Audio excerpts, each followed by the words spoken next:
그냥 어느 아침 아주 컨디션 좋게 활동하시다가 갑자기 쓰러지게 되거든요. 돌연사급사의 원인이면서 우리나라에서 좀 더 안 좋은 질환이다. 궁극적으로는 이제 뇌졸중이라는 거를 발생하는 확률을 거의 안 생기게 만들거나 거의 불가능하게 만들 수가 있습니다.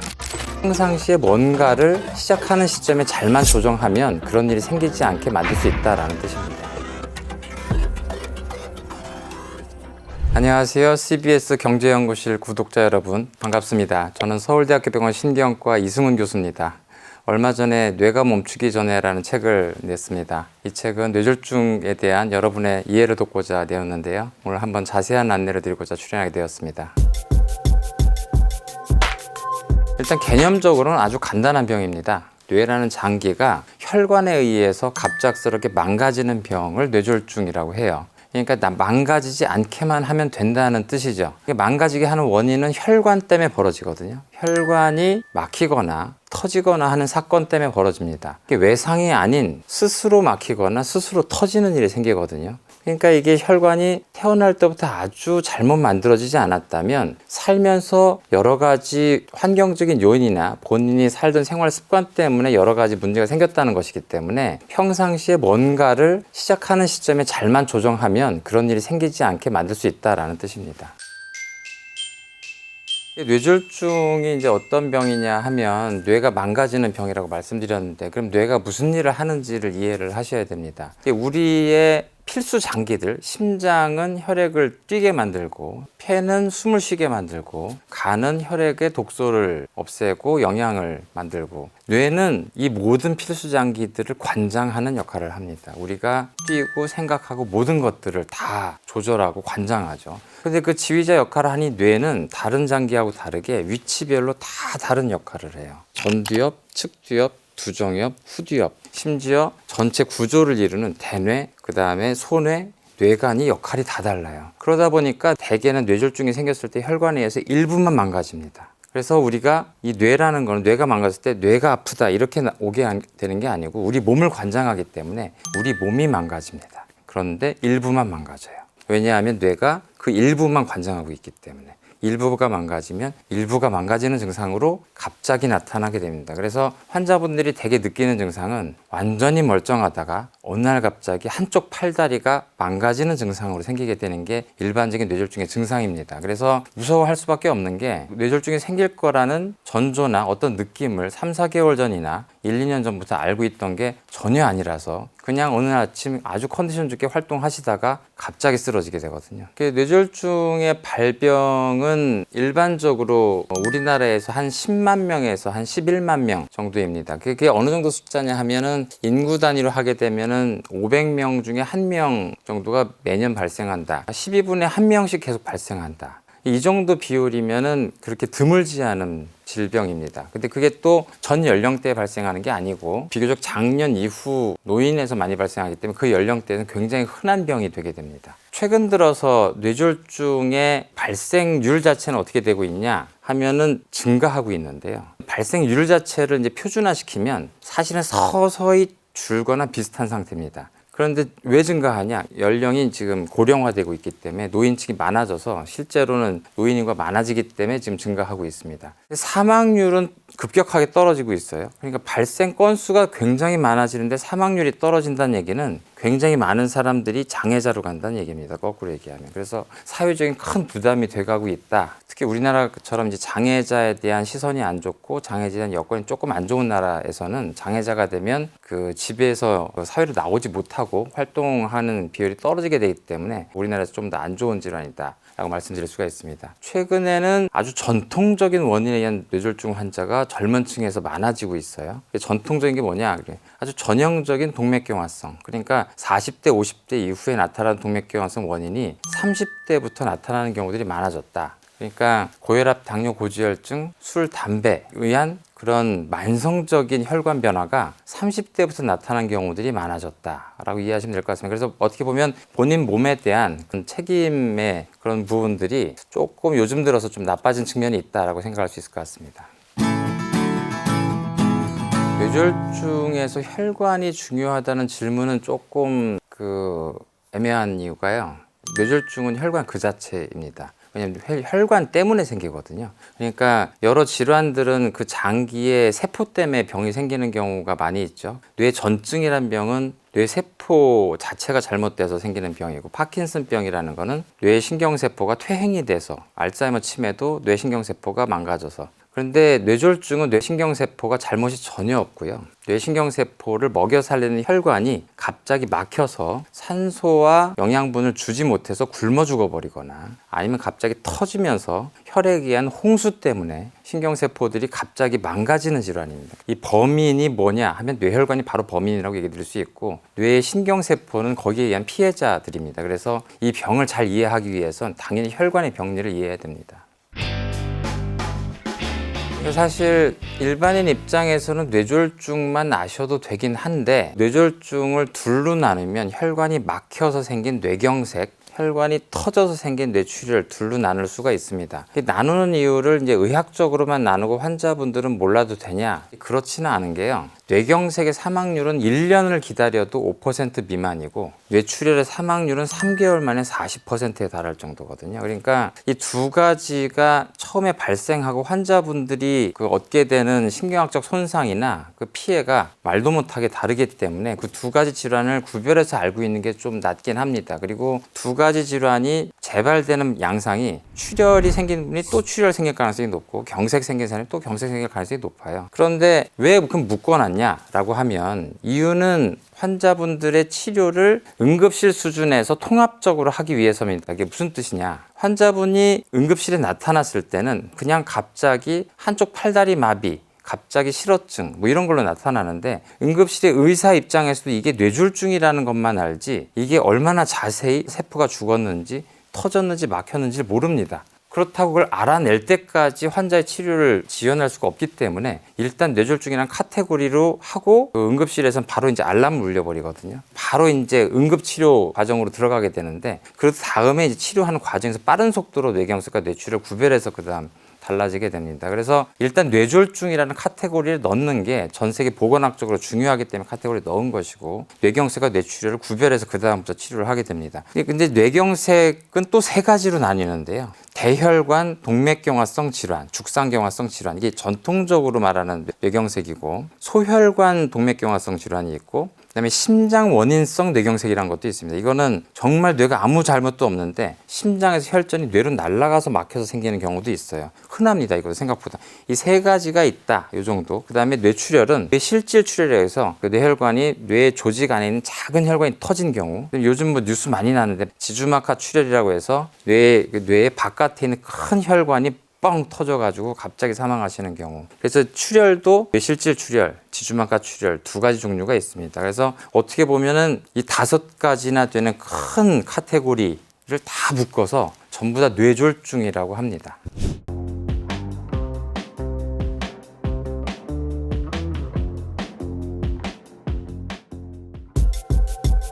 전체적으로 뇌졸중이 발생하는 일생에서의 역사를 좀 간단하게 좀 말씀을 드리면요. 아무것도 없는 아주 멀쩡한 상태, 그 다음에 위험 요인이 발생하는 상태, 그 다음에 위험 요인 때문에 뭔가 몸에 문제가 생긴 상태, 그 다음에 뇌졸중이 발생한 상태, 아주 간단하게 그렇게 나눌 수가 있겠죠. 그렇다면 아주 멀쩡한 상태에서 위험 요인이 발생한 상태를 제가 좀 설명드리려고 합니다. 위험 요인은 뭐에 대한 위험 요인이냐? 그 다음 단계에 대한 위험 요인입니다. 그 다음 단계. 뇌졸중에 대한 위험 요인이라고 얘기도 하지만, 그 다음 단계의 발생에 대한 위험 요인. 그럼 어떤 위험 요인이냐? 그 다음 단계는 이따가 설명드리겠습니다. 고혈압, 당뇨, 고지혈증, 술, 담배, 비만, 그 다음에 심방세동, 이렇게 해서 7가지를 보통 꼽는데요. 더 많이 있습니다. 수면 부족도 있고 운동 부족도 있고 여러 가지 많이 있는데, 일단 여러분들께는 요 7가지. 여기에서는 여러분들이 노력해서 안 생길 만한 부분도 있고, 아니면 생기는 걸 최대한 지연할 수 있는 부분도 있고, 노력해도 안 되는 것도 있습니다. 살면서 죽어도 이 7가지를 안 생기게 만드는 건 불가능하다고 봅니다. 어떤 사람도. 근데 그걸 노력하는 거에 따라서 여러분들이 그 이후에 발생하는 문제, 궁극적으로는 이제 뇌졸중이라는 거를 발생하는 확률을 거의 낮추거나 안 생기게 만들거나 거의 불가능하게 만들 수가 있습니다. 그래서 그런 면에서 이 위험 요인이라는 것을 처음 시작 단계에서 관리하는 것이 굉장히 중요하다라고 말씀드릴 수가 있겠습니다.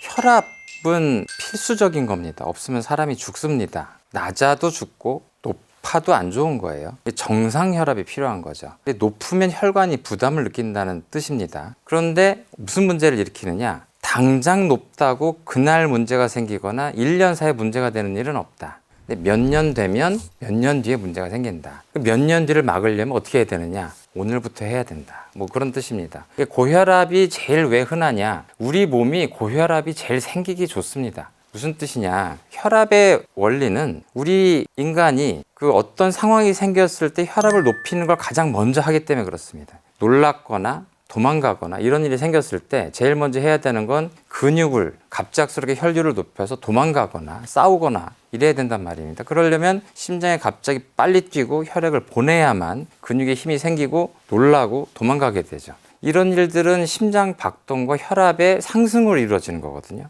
근데 만약에 그 사람이 평상시를 그렇게 호랑이 만난 것처럼 1년 내내 산다고 하면 1년 내내 혈압이 높겠죠. 1년 내내 혈압의 부담이 올라가게 됩니다. 그럼 1년, 2년 계속 그렇게 되다 보면은 혈관에 변성이 생기게 되겠죠.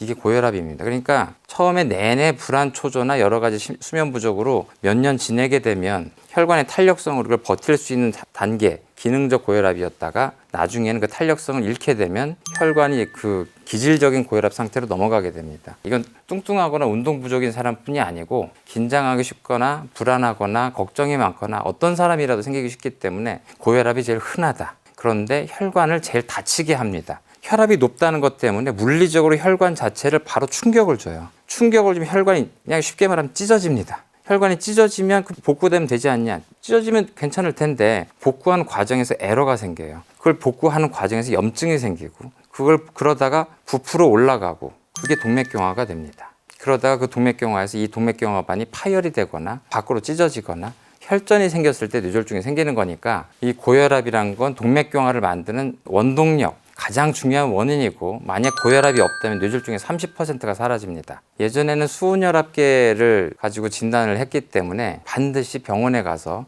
의사가 청진기로 진단을 해야만 했잖아요. 지금은 수은이 이제 환경오염의 문제 때문에 생산도 되지 않지만 전자혈액계가 동일한 정밀성을 가지고 있기 때문에 여러분들이 집에서 하시면 됩니다. 그냥 버튼으로 누르고 하시면 돼요. 집에서 재셨을 때 아주 편안한 상태에서 내 혈압이 기준은 140에 90이지만 지금 많은 나라들이 130에 80을 기준으로 하고 있습니다. 그래서 다른 거 보지 마시고 130에 80을 본인이 쟀는데 자주 넘기 시작한다. 고혈압이라고 생각하시면 되겠습니다.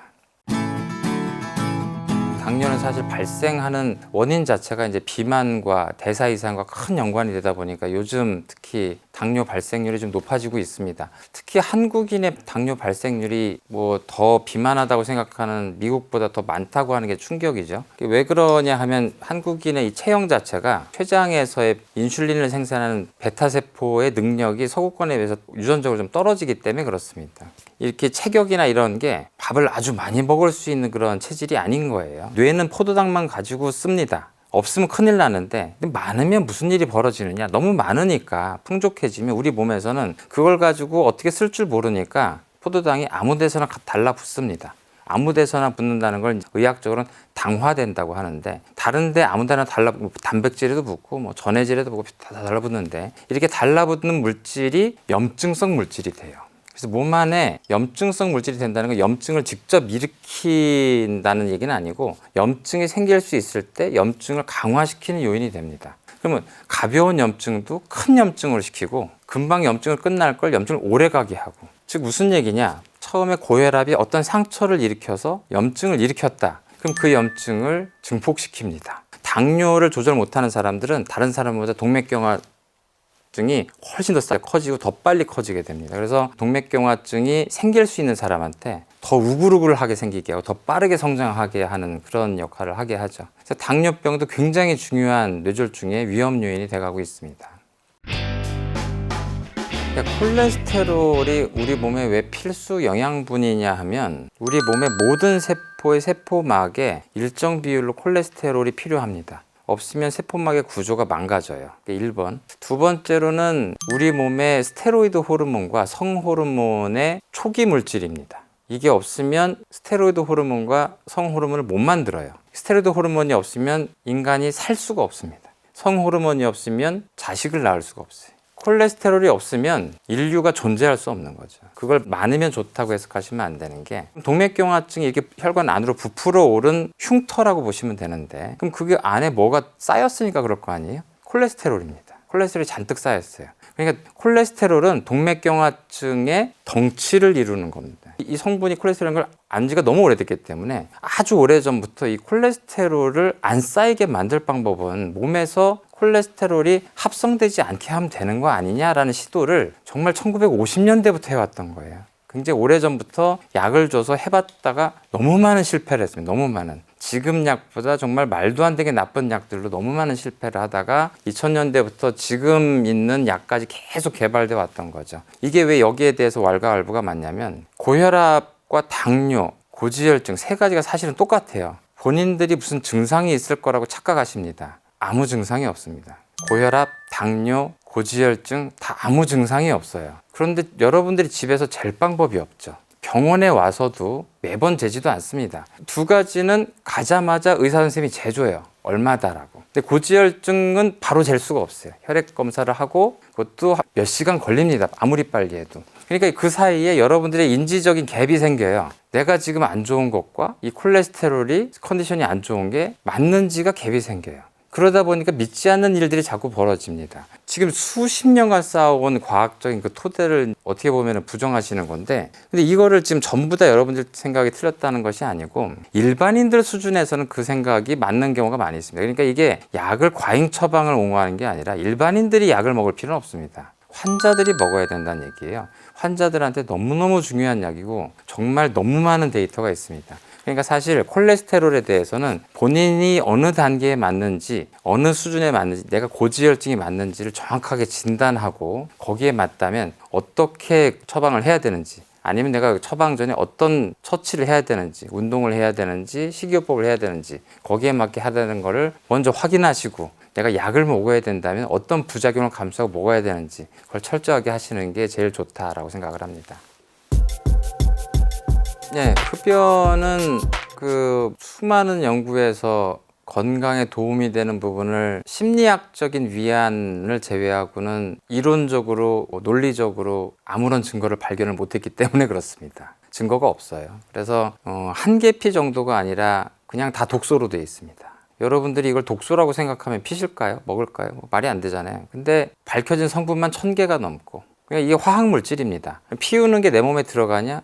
제일 쉽게 들어갑니다. 우리 몸에서 외부 물질로 가장 들어가기 쉬운 장벽 없는 곳이 폐거든요. 그러니까 가장 장벽이 강한 곳은 먹는 겁니다. 먹는 거는 수많은 장벽을 통해서 아주 곤란해서 들어가게 되는데, 이 코나 폐를 통해서 들어가는 거는 거의 굉장히 얇은 장벽을 통해서 쉽게 들어가요. 아주 쉽게 들어가는 장벽밖에 없는 곳에 가장 강력한 독소를, 1000개도 넘는 독소를, 발암물질을 여러분들이 아주 쉽게 매일같이 넣으십니다. 제가 예전부터 우리나라에 미세먼지가 많다고 불평을 많이 하시고 옆 나라를 욕하시는 분들을 많이 봤는데, 담배 피시는 분들이 그런 욕을 하시는 것보다 좀 어이가 없다는 생각을 굉장히 많이 했습니다. 그러니까 담배 피시는 분들은 우리나라 미세먼지에 수백 배, 수천 배의 미세먼지를 스스로 만들어내서 피우고 계신 거거든요. 말도 안 되는 겁니다. 그러니까 이 담배는 한 개 피 정도가 아니라 옆 사람이 피우고 있는 담배, 심지어는 약간 훈연조차도 좀 안 좋습니다. 그래서 고기를 굽거나 할 때도 우리나라에서는 주방에서 이 공조기를 트는 거를 좀 많이 습관이 좀 덜 돼 있죠. 뭐 이런 것들도 좀 약간 부지런히 하시는 게, 그래서 이제 실제 담배를 피우지 않은 어머님들이 이상하게 나중에 폐암에 걸리는 경우들을 많이 보시게 되면,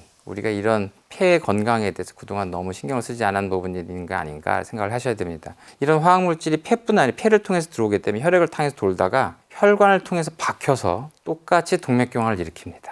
고혈압은 물리적인 손상으로 혈관을 박살내고, 당뇨는 이거를 염증을 만들어서 부풀어 올리고, 콜레스테롤은 그 안에 핵심을 만들지만, 담배는 들어와서 화학적으로 염증을 일으키는 아주 중요한 핵심 원인이 됩니다. 그러니까 약간의 술이 이롭다는 거는 과학적인 근거와 그다음에 통계적인 사실이 있긴 합니다. 그 프렌치 패러독스라고 해서, 그 프랑스에서 와인을 즐겨 마시는 사람이 심근경색 비율이 적었다라고 해서 이제 와인이 건강에 좋다는 자부심 섞인 내용이 나온 적이 있었는데, 나중에 보니까 와인만 좋은 게 아니었고 모든 술이 다 좋았죠. 그 이유가 이제 알코올 때문이었고, 알코올이 소독이나 이런 부분에만 좋았던 게 아니었고 실제로 혈액 지금 정확하게 밝혀지진 않았는데 사실은 그런 연구를 잘 하질 않아서 그렇습니다. 그러니까 실제로 혈액 응고를 좀 덜 시키는 효과가 있습니다. 마치 아스피린처럼 혈전을 덜 생기게 해요. 똑같이 혈전이 덜 생기니까 뇌경색을 덜 일으키게 하고 심근경색을 덜 일으키게 합니다. 반대로 혈액을 덜 응고시키니까 뇌출혈은 더 일으킵니다. 뇌출혈은 더 생기게 하고 뇌경색은 덜 일으킬 수 있어요. 그런데 그거는 아주 사회적으로 굉장히 조금 마셨을 때, 부작용도 없이 건강을 해치지 않을 정도 정말 조금 마셨을 때 조금만 넘어가도 문제가 생기기 시작합니다. 뇌경색도 많아지기 시작해요. 그리고 사실 혈관만 봤을 때만 좀 좋다는 거고 신경세포는 또 이미 힘들어하기 시작을 합니다. 신경세포는 벌써 퇴행을 시작을 해요. 그래서 습관적인 알코올은 특히 소뇌 기능의 퇴행을 불러일으키고 그 다음에 치매를 불러일으키기 때문에 다른 장기를 생각하면 굉장히 안 좋아서 술이라는 게 뇌졸중에 얼마나 안 좋냐고 할 때 아까 얘기한 다른 위험 요인에 비해서는 강도가 좀 약하다. 강도가 약한 건 사실입니다. 뇌경색에 비해서는 뇌경색이 이렇게 안 좋아요 라고 얘기할 부분이 강하진 않은데 뇌출혈은 굉장히 안 좋습니다. 그래서 사망률이 높은 질환은 굉장히 안 좋다. 그거는 좀 기억을 해두시고 그리고 이제 다른 장기들이 굉장히 안 좋다. 그런 것들을 굉장히 좀 기억해 주시면 좋을 것 같습니다. 비만과 대사증후군을 이제 묶어서 얘기를 하게 되는데 이거는 사실 아주 밀접한 확실한 질환은 당뇨, 고혈압도 당연히 연관되게 됩니다. 사실은 비만을 그렇게 질환이라고 얘기하지 않았던 거는 어떻게 보면은 본인에 의한 선택이라든지 뭐 이렇게 생각을 했던 부분이 많이 있었고 태어난 체질이나 체형인데 그거를 어떻게 병이라고 하냐 뭐 이렇게 생각을 했던 거죠. 근데 그럼에도 불구하고 많은 데이터들이 이걸 질병이라고 해야 될 정도다 라고 해왔기 때문에 예전부터 질병 코드가 있었고 2000년대부터는 대부분의 나라에서 이제 이걸 질병 코드를 확실하게 하고 있고 심지어 고도비만에 대해서는 대부분의 나라에서 지금 이제 급여로 약물 처방을 지금 허용하고 있습니다. 실제 뚱뚱한 것 자체가 비만한 것 자체가 보기 안 좋거나 여러 가지 힘든 부분을 주는 것 외에도 사실은 이 대사적인 이상은 혈액을 통해서 대사 부담을 전달해 주기 때문에 혈액 안에 여러 가지 염증 물질들을 다 전달하게 되거든요. 첫 번째로는 혈액 안에 동맥경화가 생길 일이 벌어지고 있다면 이 비만이나 이런 것들이 굉장히 동맥경화증을 증폭시키는 역할을 하게 됩니다. 당뇨를 일으키기도 한다고 했는데 당뇨가 아까 말씀드린 것처럼 동맥경화증을 굉장히 성숙하게 만들고 빠르게 만든다고 했잖아요. 그러니까 당뇨의 역할 이외에 다른 역할을 더 하게 된다. 염증에 여러 가지 영양분을 제공한다라고 보시면 되겠습니다. 그래서 동맥경화증을 더 빠르게 성숙하게 만들고 그리고 뇌졸중을 일으키는 굉장히 중요한 원인으로 굉장히 지금 급부상하고 있다. 그렇게 알아두시면 좋을 것 같습니다. 심방세동은 많이 못 들어보셨을 텐데 이게 너무 중요합니다.